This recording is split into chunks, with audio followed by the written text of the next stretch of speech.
Capítulo 41. El plan de actividades que plantearon en un principio giraba en torno a iconos clave para la esencia española. El monasterio del Escorial, Ávila y su muralla medieval, las heroicas ruinas del Alcázar de Toledo y gloriosos entornos de ese tipo. El programa, sin embargo, hubo de rehacerse varias veces. Por exigencia de la propia invitada, no tuvieron más remedio que incluir unas cuantas visitas de corte más prosaico. El arte, la historia y el pretérito poderío imperial de España le importaban un pimiento a Eva Perón. Lo que ella quería por encima de todo era ver trabajadores y conocer a las prestaciones que les ofrecía el Estado. Si se los ponían delante, perfecto. En caso contrario, advirtió, ya se encargaría ella de buscarlos. Deprisa y corriendo montaron un itinerario paralelo para satisfacer aquella inusitada exigencia.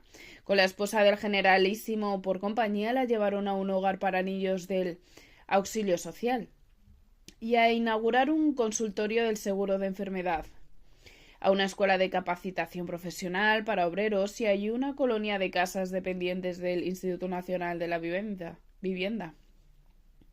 Incluso permitieron que en Toledo se acercaran a estrecharle la mano un grupo de albañiles. En todas partes estuvo ella algo que decir, cada vez que la escuchaban proclamar la necesidad de seguir luchando por la justicia social, costara lo que costara y cayera quien cayera.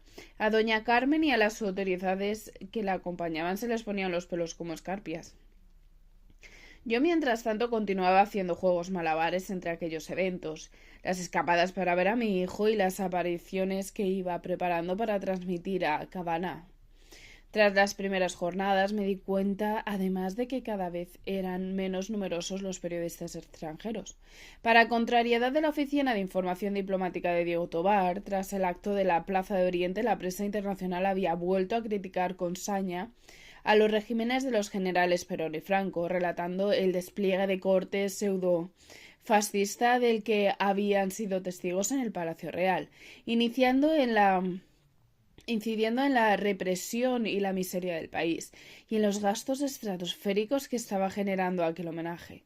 A fin de neutralizar ataques, las intervenciones de la invitada reforzaron sus referencias a la armonía, la alegría y la concordancia. Gira arcoíris fue el empalagoso nombre que empezaron a usar para colorear el viaje. Corrió el rumor de que de vez en cuando la señora de Perón se saltaba el protocolo, se escapaba a visitar barrios pobres y repartiría billetes a manos llenas. Nunca fui testigo de aquello y con el apretadísimo programa que le tenían organizado verdaderamente no habría sabido decir en qué momento logró hacerlo. Se comentó también, y al parecer fue cierto, que intercedió para que Franco indultara a una comunista sentenciada a muerte por haber atacado unos meses atrás la embajada argentina con explosivos, causando mucho ruido y ninguna víctima. Juana Doña era su nombre. A cambio de no fusilarla frente a la tapia del cementerio de Carabanchel, como sí hicieron con sus compañeros, su excelencia le conmutó la pena capital por 30 magnánimos años de cárcel. Las noches seguían igual de repletas de actos, a los que Eva Perón empezó a llegar invariablemente tarde a medida que avanzaba la semana. Hubo también una gala en el Palacio de El Pardo, con actuaciones de artistas que comenzaban a despuntar en sus carreras. Entre ellos brillaron una tal Carmen Sevilla y la pareja que formaban Manolo Caracol y una morena racial que atendía el nombre de Lola Flores. Se organizó asimismo otra cena protocolaria en la casa de Cisneros y una representación de Fuenteovejuna en el Teatro Español. Lo siguiente era un grandioso evento al aire libre en el Parque del Retiro, la más concurrida de todas las soirées madrileñas. A pesar de mis intentos, no logré escaparme. Diego Tobar, que había detectado mi ausencia en algunas veladas anteriores, propuso recogerme en persona en Pinar 5. Muchos de los corresponsables internacionales de prensa diaria habían enviado ya sus crónicas acerca de los primeros pasos de la visita, mientras yo, supuestamente, continuaba acumulando información para mi reportaje. Como director de la Oficina de Información Diplomática, quizá calculó que todavía estaba a tiempo de ganarme a su causa. La gala estaba prevista para las 10:30 de la noche y desde antes de las 10 ya estaban a la espera más de 1000 invitados, las autoridades, el gobierno en pleno y el plantel de concejales. El coche de Franco y la señora de Perón, sin embargo, no llegó hasta las 12:20 de la madrugada. Todo el mundo se hizo de cruces al extenderse la voz de que la primera dama había tenido al generalísimo y a doña Carmen de Platón durante casi 2 horas en el Pardo. Ellos, listos con sus galones y sus collares, mientras la argentina se acicalaba. De puntualidad castrense y acostumbrado a mandar con puño recio, Franco debía de sentirse indignado ante tales desplantes, pero se tragó el sapo y apareció sonriente del brazo de su huésped, sin mostrar evidencia alguna del desagrado. Vaya, una cosa por otra debió de pensar el hombre. Esa misma mañana había atracado en el puerto de Barcelona el río Santa Cruz, el primero de los barcos de la flota mercante argentina que hacía su entrada desde el fin de la Guerra Mundial. Cargaba en sus bodegas 1000 toneladas de trigo, casi 200 de alubias y otras tantas de azúcar. Sería el principio de un trasiego comercial constante. Solo por eso estaba Franco dispuesto a soportar los retrasos que hicieran falta. Todo aquello o aquella que pintara algo en Madrid estaba esa noche en el Retiro, aguardando con impaciencia el arranque de la velada. Se comentaba que hubo verdaderos tejemanejes para lograr una invitación. Algunos incluso vendieron las suyas por cantidades jugosas, o las permutaron a cambio de favores. Empresarios, jerarcas, artistas, extraperlistas, prohombres y sus legítimas y puñados de trepas colados por la patilla. Por allí se veía el catálogo completo, todos ataviados de tiros largos. Mientras se demoraba la llegada, entre el verdor del parque flotaban los comentarios y chismorreos acerca de doña María Eva Duarte, de Perón, como seguían llamándola la prensa unánimemente, que había sido artista de varietés y llevaba el pelo oxigenado en exceso. Cotorreaban las señoras, que poseía un atractivo magnífico capaz de dominar a un macho bragado como el general Perón, comentaban las señoras con un punto de envidia. Fue también invitada al acto la más alta sociedad, como es natural, aristócratas con título y ricos con renombre lustroso y solera centenaria. Era sabido, empezando por el propio Franco, que tan distinguida minoría destacaba en esos días por poner una vela a Dios y otra al diablo. De puertas adentro mantenían su alma monárquica, ansiaban la restauración de la corona en la persona de don Juan de Borbón, y consideraban al generalísimo un cazurro cuartelero sin altura ni clase. De puertas afuera, sin embargo, se habían instalado con absoluto confort en el régimen y afianzado sus privilegios. Selectos y mundanos, muchos tenían alguna conexión con Argentina y por eso conocían de primera mano las tensiones que allá existían entre la oligarquía y la primera dama. La paquetería porteña la atacaba con inquina, acusándola de vulgar, advenecida y rencorosa. Ella, por su parte, arremetía a degüello contra esa opulenta élite tan lejana de sus orígenes humildes y sus afanes en el mundo del espectáculo. Se habían convertido en célebres sus desprecios contra aquellos que poseían inmensas estancias ganaderas, tenían institutriz inglesa para sus niños, hacían sus compras en Harrods y viajaban a Europa todos los años. Decía que los más ricos incluso se llevaban a ellos una vaca en el barco.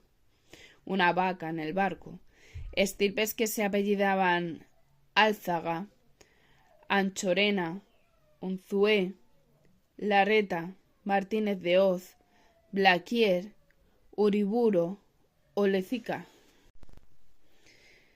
que residían en palacetes afrancesados, se desplazaban en sus suntuosos Bentleys, jugaban al golf y al polo en el club de campo de Tortugas, bailaban con el Roof Garden del Alvear y tenían palco en el hipódromo. familias cuyas vacaciones, fiestas y casamientos aparecían fotografiados en la revista El Hogar, clanes cuyos señores eran miembros del Hockey Club, mientras ellas tomaban el té en la París o en la del Gas, y hacían sus caridades en la selectísima sociedad de damas de beneficencia. Poco tenían que ver esa exuberancia porteña con las clases altas españolas del momento, arañadas por la guerra española y mundial, la mayoría con tanto abolengo. Tierras y títulos como escasa liquidez en el bolsillo y las cuentas de los bancos, pero eran de un cuño similar, ricos de cuna en definitiva, y por ello aguardaban a la invitada con una actitud condescendiente, un poco despectiva casi. Entre los árboles del Parque del Retiro habían levantado un enorme escenario central.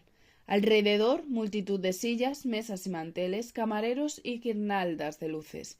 En cuanto Franco y la esposa del presidente Perón hicieron su entrada, arrancaron los himnos y tras ellos el espectáculo y el servicio de cena en paralelo. Todo el mundo tenía ya un hambre canina. Servían el café cuando me dirigí con discreción en busca de Alberto Dodero.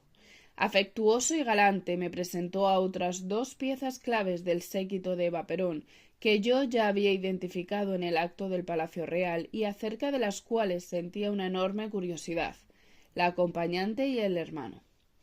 Ella, Lilian Lagomarsino, refinada, adinerada y conservadora por sus orígenes, había abrazado junto a su marido la fe peronista, y se había visto convertida en la fuerza en fiel escudera de la señora para ese viaje. La acompañaba paciente en todas partes, la asesoraba en cuestiones de etiqueta, la instruía en maneras sociales y ejercía de templado contrapeso frente al carácter a menudo borracoso de la primera dama. En cuanto crucé con ella un par de frases, tuve claro que no iba a servirme para mis propósitos. Disciplinada y discreta en extremos, había cerrado en banda ante mis preguntas. El otro ejemplar era Juan Duarte. Juancito. Un par de minutos de cercanía me sirvieron igualmente para descartar de mi punto de mira al exvendedor de jabones. Allí estaba con su smoking color vainilla, su bigotito, su cigarrito y su copa de brandy encajada en la mano, mirando el derriet de las señoras más jóvenes, indiferente a todo, aburrido como una ostra. Ni sabía dónde los llevarían las etapas siguientes del tour, ni le importaban. Lo único que de momento figuraba en sus planes era marcharse de allí cuanto antes, a seguir disfrutando de la noche. Los días previos había conocido en Villarrosa de Chamartín a una tal Mimí, con Pasapoga a una tal Monique, en Chicote, o a una tal Lupe. Las 3 lo estaban esperando, aún tenía que decir por cuál de ellas optaría, o si se llevaría el trío en paquete a su habitación del palacete. A la luz de los nulos réditos que podría obtener de ambos, centré mi atención una vez más en el magnate. Le halagué la corbata, le acepté un Dunhill y unos cuantos piropos. Le reí un par de gracias y dejé que pasara su mano por mis hombros con la excusa de librarme de un bicho caído desde alguna rama. En cuanto calculé que había transcurrido un tiempo prudente para no sonar descarada en exceso, me lancé de nuevo. ¿Y de las modistas, my dear Alberto, sabemos algo? Las modistas, cierto. El asunto no le interesaba en absoluto, claro, pero se había comprometido, y ahí estaba yo para recordárselo. Enfrente, insiste, sonriente, a la espera. ¿Le gustan los toros, querida? No demasiado. Mañana tenemos una corrida a las 5 y no me falla la memoria. Ellas no asistirán, eso es seguro. Quizá podría ser buen momento para acudir a verlas. Se me acercó entonces un poco más, como para hablarme discretamente, sin que pudiera oírlo la acompañante leal y el hermano. Olía a tabaco y a exceso de loción de afeitar untuosa. La supuse francesa y cara. Mejor que quede entre usted y yo. Pero no sé si a Evita le arrebataría la idea. Yo, en cambio, sí que creo que será una buena publicidad para ella y para el viaje. Le enviaré mi auto a las 4:30. No me pudo decir más. Nos interrumpió un grupo de señores. Como tantos otros, querían saludar al amigo del general Perón, sonreírle, adularlo, estrecharle la mano con varonil afecto. En cuanto vi que Ralph Forte, el periodista de United Press, se disponía a marcharse, me acoplé a él y abandoné el Sarao sin que se notara demasiado. Logré también escabullirme unas horas al día siguiente y pude almorzar en Hermosilla. Víctor me recibió con la alegría de siempre, echándome alborozado los brazos al cuello. Para mi desconsuelo, cada vez que lo hacía, el incómodo recuerdo de Ramiro volvía a mi mente, y un punto de amargura por su hijo perdido se me clavaba en algún sitio profundo. Mi padre escuchó atónito mis confidencias. ¿De verdad pretendes meterte en el Pardo sin un permiso oficial para hablar con unas modistas? Así iba a ser, por extraño que le pareciese. El Cadillac del armador no me recogió a las 4:30 tal y como concentramos, sino a las 6:45. El conductor, escurrido bajo una gorra de plato grande en exceso, saludó con su acento porteño. Armando, recordé que se llamaba. Disculpe la señora por el retraso, pero la comitiva recién salió hacia la plaza. Estuve a punto de echarme a reír. Eva Perón gastaba un cuajo de acero. Tras tener a Franco y a Letour Madrid esperando durante 2 horas la noche anterior, ahora volvía a hacer lo mismo, tratando la paciencia de los toreros y del dignatario. ¿Hay algún recado para mí de don Alberto? Pregunté conteniéndome. Estaba claro que me dirigía al Palacio del Pardo, pero no tenía la menor idea de qué debía hacer una vez allí, a quién debería dirigirme, si alguien estaría al tanto de mi llegada. Nada, señora. Al término de la guerra civil, Franco había elegido como residencia oficial aquel antiguo palacio rodeado por Montebajo, un sitio que durante siglos había servido como estancia de caza y recreo a monarcas de los Austrias y los Borbones. A escasos kilómetros de Madrid la construcción se alzaba severa y a la vez majestuosa, con tejados de planchas de pizarra y una gran reja forjada como primer acceso. Para mi sorpresa, el chofer de Dodero solo tuvo que saludar para que le dieran vía libre de inmediato, como si en el asiento trasero, en vez de una falsa reportera, trasladara por lo menos a un ministro. Una vez en el recinto, tras atravesar los jardines, accedimos a la edificación a través de un amplio arco de piedra. Nos detuvimos frente a una antigua entrada de caballerías. Armando salió preso a abrirme la portezuela. Esa misma hora, de otro auto igual de opulento, doña María Eva Duarte de Perón descendía saludando con la mano frente a la plaza de toros de las Ventas. En su exterior, el gentío, acalorado tras hora y media de espera, volvió a aclamarla con fervor, dando brincos para atisbar su mantilla negra, comentando que en la oreja llevaba 3 claveles reventones color grana. La acompañaba Franco vestido de calle, doña Carmen y su hija con la cabeza cubierta por una madroñera, disimulando todos el fastidio por el nuevo retraso, sonriendo con falsedad al respetable como si no pasara nada. La tarde empezaría con un desfile goyesco a ritmo de pasodobles. Gitanillo de Triana, Pepe Luis Vázquez y el argentino de nacimiento Raúl Hacha Rovira serían los matadores. La plaza lucía engalanada con blasones y mantones floreados, las barreras, los tendidos y las gradas repletos hasta los topes. Nadie tenía el menor interés en recordar que hacía apenas unos años, durante la visita de Himmler a España, eran esváticas grandes, como sábanas cameras, las que adornaban el coso, mientras la banda cometía el himno alemán y los presentes alzaban el brazo todos a una. La invitada viene a las dependencias de la señora de Perón, anunció Armando a los 2 soldados que custodiaban la entrada. Sonó seguro, como si hubiera pasado por el mismo trámite montones de veces. Ambos se cuadraron para permitirme el acceso. Ni preguntaron nada más, ni pidieron que me identificara. Los tacones de mis zapatos empezaron a resonar sobre las losas de un gran patio, pero a mi encuentro no acudió nadie. Dudé unos instantes, incluso giré la cabeza para preguntar al chofer si había dónde debía dirigirme, pero él ya estaba de vuelta frente al volante. Despacio seguía avanzando. Se comentaba que la presencia de la huésped y su séquito había desquiciado durante días el sosiego de aquella excesa casa. Antes de su llegada tuvieron que remozar estancias, se alicataron de arriba a abajo algunos viejos cuadros de baño, cambiaron colchones y mudaron de sitio montones de muebles y enseres. Hubo que añadir conexiones eléctricas, puntos de luz y enchufes.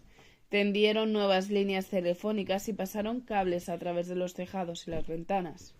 Una vez instalada doña Eva, los coches iban y venían alborotados a todas horas, trayendo y llevando gentes, recados, encargos y obsequios. La centralita echaba humo de día y de noche, se perdían montones de conferencias con Buenos Aires para que la señora hablara con su marido o con los ministros del gabinete. Las modistas, el peinador y la acompañante se alojaban allí, el resto no. Aun así Dodero y Juancito estaban y salían del Pardo a su antojo, lo mismo que los edecanes militares, asistentes varios, el fotógrafo oficial, el redactor de discursos, el padre Hernán Benítez y el personal de la embajada. Se pedía cualquier cosa en las cocinas a cualquier hora. Sonaban órdenes, carreras y portazos constantes, y hubieron de hacer ajustes organizativos por todos lados. Era la primera vez que alguien ajeno a la familia se alojaba dentro del palacio, y aquella tropa de argentinos vivaces hizo soltar por los aires el modoso confort burgués en que vivían los francos. Decían que doña Carmen echaba espuma por la boca mientras jugaba por lo más sagrado que jamás volvería a meter entre sus paredes a gente extraña. A pesar de compartir residencia, se rumoreaba también que la huésped prefería verse con sus anfitriones tan solo lo justo, con distancia de por medio. En sus dependencias actuaba a su manera, con su habitual forma de ser y hablar, gritando y despoticando cada vez que le daba la gana. Allí entre los suyos, en su espacio privado, a la esposa del caudillo la seguía apodando la gorda, aunque fuera flaca como una escoba. De Franco aún decía que tenía hechuras de almacenero, y a la hija Carmencita la rebautizó como la nena Mirona, a raíz del afán de la joven por observarla fascinada. Esa tarde, sin embargo, a aquella hora taurina, el ambiente estaba inusualmente calmado. Avancé unos cuantos metros, seguía sin aparecer nadie. Hacía calor. La salida demorada hacia las ventas había sido sin duda tensa e ingrata, pero por fin se había marchado y todo el servicio sabía que la corrida duraría varias horas, y para la noche había otra cena de gala organizada por el alcalde, por lo cual el cuerpo de la casa no estaba pendiente de preparativo alguno. Sumando aquellos datos, imaginé que el personal andaba disfrutando de un momentáneo respiro. Un rato de sosiego en mitad de la tormenta, quizá dormitando en sus cuartos, haciendo crucigramas o escuchando una serial en la radio.